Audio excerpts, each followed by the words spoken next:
everybody, and welcome to a very special Star Wars Day Top 5 board gaming video. Before I get started, if you haven't done so already, please take a look at all of my various social media pages as well as my Patreon page. On all of those, you'll be able to interact with myself and my channel in all sorts of really fun and unique ways.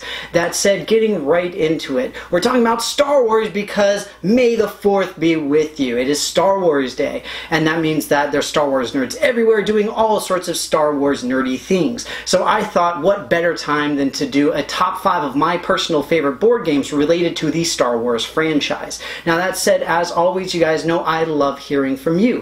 What do you think about Star Wars or just IPs in general? It's something that I've done a lot about on my channel, is IPs being turned into board games. What do you think about them being turned into board games? Do you think Star Wars does a good or a bad job at it? All that kind of stuff. Please let me know any and all thoughts in the comments below. Like I said, you know I love hearing from you. That said, we're going to jump right in with my number 5. At number 5, I've got Star Wars Risk. This particular edition of Star Wars Risk adds a lot of strategic depth to the game that goes beyond the idea of just controlling individual continents or planets, as the case may be, and ending up getting stuck on the equivalent of Australia for the entire game. That said, the strategy for it is very good. You add a lot of tactical cards and some really interesting gameplay, but in the end, it's still Risk, and that's really why it's a little bit lower on this list. It's different enough from most Risk that it doesn't feel like a typical one, but at the same time I do want to see a little bit more meat on it. But regardless, Star Wars Risk is my number 5. At number 4, I've got the Queens Gambit. This is an interesting one that's based entirely off of Episode 1, The Phantom Menace, and the combat that happens at the end of the movie. And so you've got several different battlefields going, and again, just like with Star Wars Risk, you've got tactical cards that you're playing all throughout, and you actually have like a 3-tiered level representing the palace on Naboo, and all this kind of thing. It's a really, really cool game. Unfortunately, it's out of print. I've only played it a couple times. I've seen it more times, and I haven't actually completed an entire game. That said, if you talk to people about Star Wars games, a lot of them will talk about this one because it's one that is actually really, really good. And while it may not have started the miniatures craze, it does have some pretty decent quality miniatures, considering that it was made, well, almost 20 years ago now. I believe it was made early 2000s, again, just after the Phantom Menace came out. But again, a little bit lower on the list because I'm not a huge miniatures person, but it's still a great game, great strategy, and honestly, it's just hard to find, so gotta put it a little lower. Star Wars The Queen's Gambit, my number 4.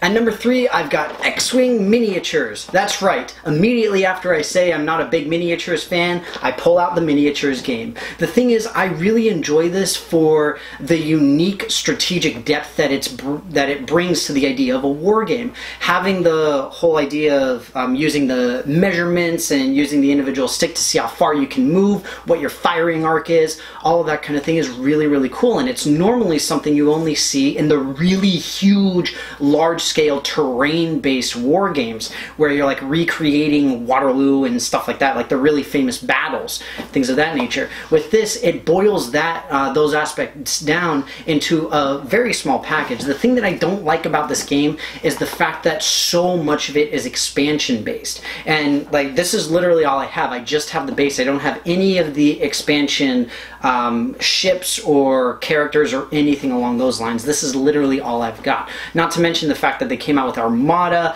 plus they have the Force Awakens edition of this, and the second edition of the X-Wing Miniatures game was just announced as well. So I'm just like, I still like the base regular one, and therefore it's my number 3.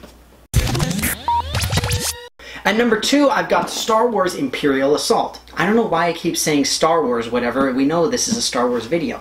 Either way, I've got Imperial Assault. In this particular game, this is a tile building and sort of exploration, scenario-driven game, similar to things like the D&D adventure games or one of my favorite games of all time, Mage Knight. The thing is, this game is absolutely huge. It's ridiculous.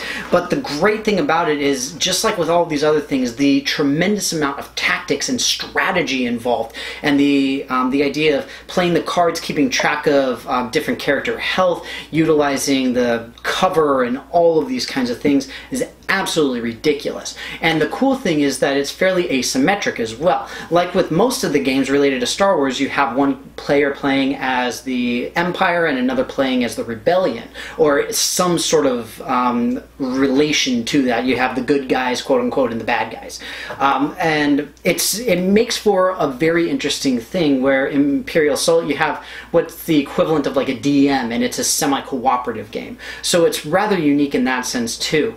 And it's just a lot of fun and very reminiscent of these RPG dungeon crawlers that I really, really enjoy. That said, it does have a lot of expansions, just like with XWing Miniatures, but still, wonderful game, lots of fun. Imperial Assault, my number 2. At number 1, I've got Rebellion. That's right, the other big giant box game for Star Wars that I own, and absolutely incredible. I've only fully played through this game twice, but I desperately want to do more because I absolutely adore this game so much. It takes all of the heavy strategic aspects from a lot of games I really enjoy, such as like Twilight Imperium. You got negotiations, not really similar to Cosmic Encounter, but you do have some negotiation aspects. You've got a lot of logical progression and just sort of generalized elimination of, if you're playing as the Imperials, trying to find the Rebel base. You have asymmetric gameplay similar to Raptor, but on steroids, because you have very distinct play styles as well as goals throughout the entire game. I can go on and on and on, but I won't. Suffice it to say, Rebellion is a wonderful, wonderful game. It has an expansion. I do not own it, and honestly I've not played with it, so I don't know how it is, but I think it's called Rise of the Empire or something along those lines, and for better or worse I don't own it, but the base game is absolutely incredible. I really, really love it, and that's why it is easily my number 1 Star Wars game. Well, folks, that's going to be it for me. I hope that you really enjoyed this very special Star Wars Day board game top 5 video. Star Wars is one of these huge IPs that has a ton of different games and game styles, and I barely scratched the surface of everything that's already out there. So you guys know I love to hear from you. What are your favorite Star Wars games? Do you not particularly enjoy seeing big IPs like this getting so many board and card and dice games and all that kind of stuff? Do you find that they're too lame or not good enough or whatever it happens to be? Again, you guys know I love hearing from you, so please put any and all thoughts in the comments below. But that said, thank you very much again for watching, and may the Force be with you.